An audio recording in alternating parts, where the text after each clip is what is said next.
and more emotes are coming. Okay, so here he's going for exchange kings Indian, which is fine. I mean, these structures are very playable. And if he takes this one, then we have knight takes e4, kind of typical trick that every king's Indian player needs to be familiar with. Otherwise, it would look like you're just losing a pawn in every single position.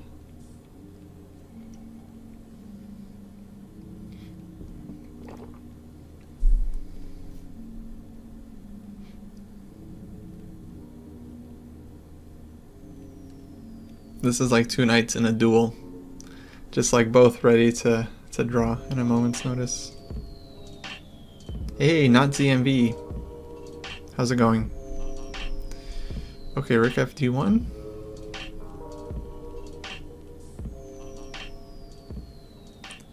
I'm gonna play Rook E8. Generally, it's recommended for black to sidestep this trade because I'm a little bit behind in development, so I need to try to just kind of like get my pieces out. And if I can, then I think black's chances are pretty good. Because long term, you guys are going to learn something here. It's really just all about the structure. Like, we have the c6 pawn that controls d5. White doesn't have a pawn that controls d4. And that gives black this like annoying long-term pull in the position. Now, it might not be relevant if white is just dominating and gets to play like a3, b4, c5, and knight d2, knight c4, knight d6. Black will never be able to use the outpost. But if black is able to bring this guy over, bring this guy over, and then get the bishop somewhere like c5, and then one day the knight gets to d4, then black's chances are pretty good. Okay, so here I also have the option to play knight g4, kind of force him to go back, and then I can bring my knight in with knight c5. And then that will hit this one and also this one, but mainly this one. We have a little diamond. Okay, let's go knight c5.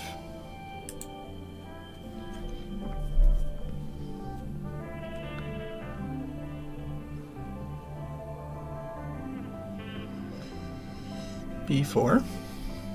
So inviting me in to take this guy, or to play knight e6, knight d4.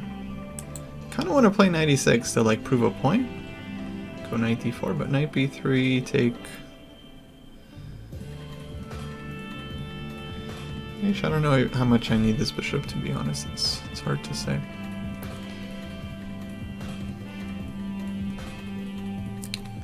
So knight e6, h3 might happen, knight f6, bishop e3.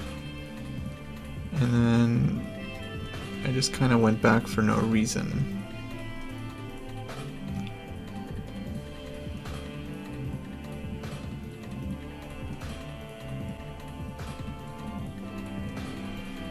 Yeah, so I think I have to go knight b3, and then I don't have to take. I can also just go knight d4. Maybe this is what I should do. Because takes ed4, this pawn is pretty strong. And then I'm threatening to take the light squared bishop this time. The bishop moves, I'm taking on f3. So rook b1, knight d4, h3, can take on e2 first, knight e2, and just drop back. And I actually think the light square bishop is more important for white than the dark square one here, oddly enough. Because the light square bishop looks bad right now, but eventually white is going to push to like c5, bishop c4, and then the bishop just going to trade it off. Hey, double do pawns, thanks for following.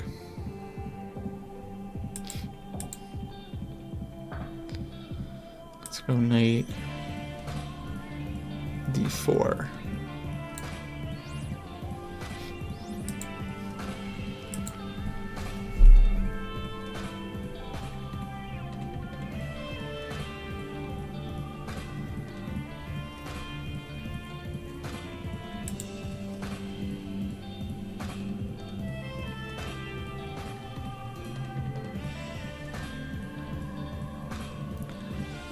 h3.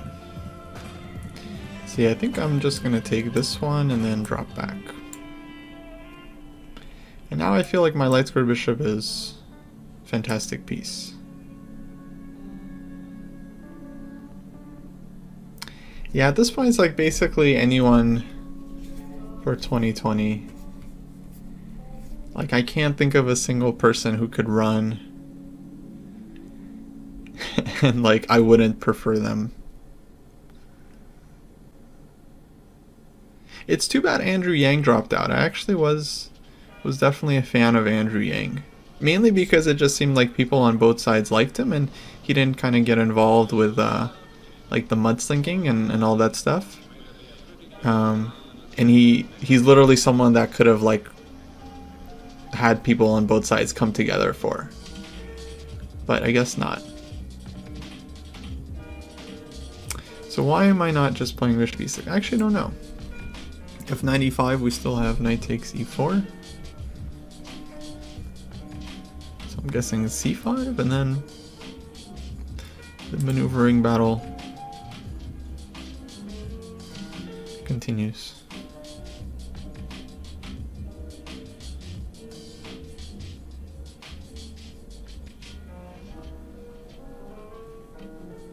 Yeah, I could have taken on e4 and then gone bishop f5, Angry Dragon. I guess white just moves the knights and then hitting the rook. Rook d8 there. But white can give up the rook and then he has two pieces for the rook and not really sure if I wanted that, yeah. Okay, so a5 is definitely a move. I can also just go knight d7 first.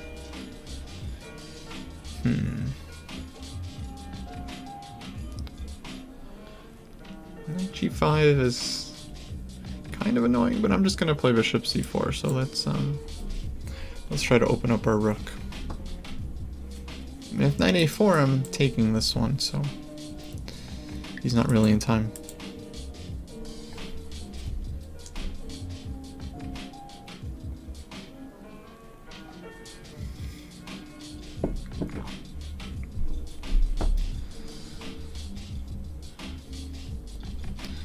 Okay, let's just open the file, maybe go rook a3. Nothing to really calculate with this move, just that white doesn't have some kind of annoying response, but probably just has to go like rook c1 or something. And then we're going to try to figure out how to press from there.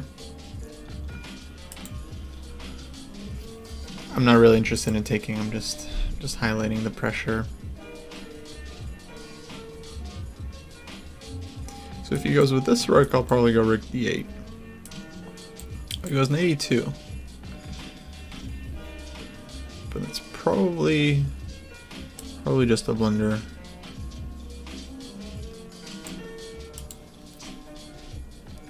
Yeah, the situation worked out for black. Like, the white wasn't able to get the lead in development they're sometimes looking for, and so black just kind of slowly takes control over some key squares. They got the bishop, and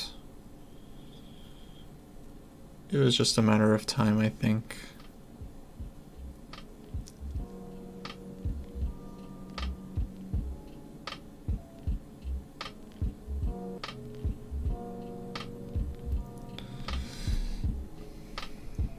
Okay, we can just reinforce or we can trade. I think either. Oh, wait. Wow, that would have been a pretty gross blunder. That would have been game over. So let's not let that happen.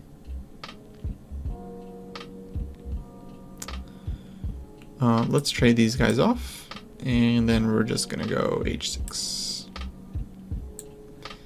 And we're gonna make sure nothing ever happens to our king like that.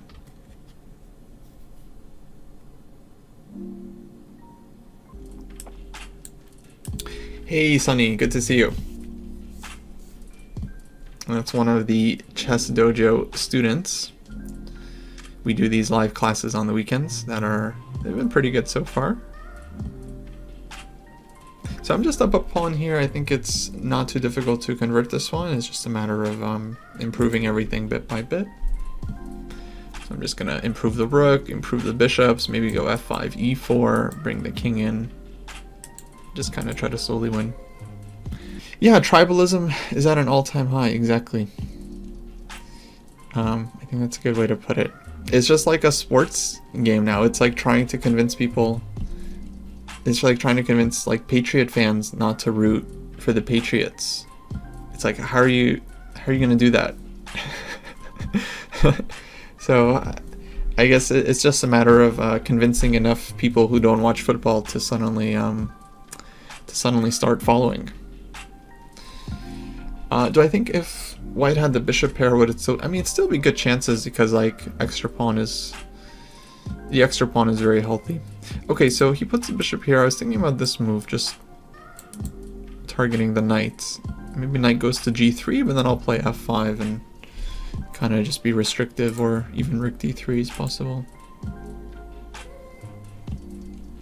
Yeah, I do have this this trap with bishop a6. That's true.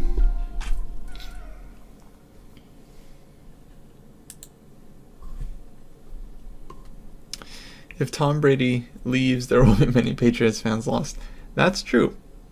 That's why I just feel like this whole thing is like all about Trump. It's just like he's just their rock star. It's like he's their like favorite character on their reality TV show of choice, and they're just gonna keep calling in and voting for him every single week. Doesn't matter who he like screws over, what he does, just like doesn't matter who was his ally in the past and is now speaking out against him. It's just like 100%.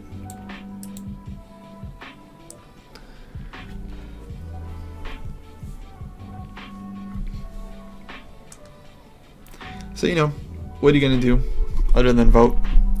I know some of you guys are out in Europe, Germany, but if you can find a way to vote in our elections, apparently it's fine, you know, foreign interference, no problem, just help us out however you can. Hey Z Nation, how's it going?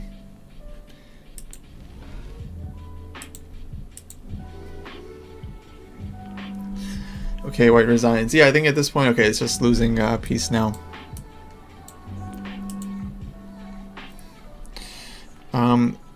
Good game, Haram baby. Hey, Carmen Dubster, thanks for the bits, much appreciated. I thought it was a pretty instructive King's Indian endgame. Basically, I think in this position the main move after rook fd1, rook e8 is to go h3.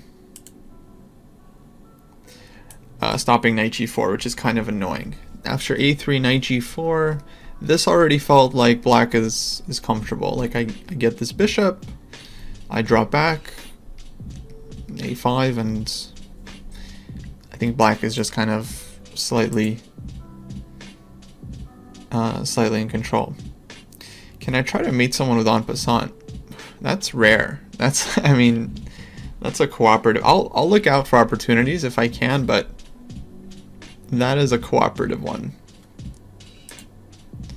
Okay, Angry Dragon, you're up.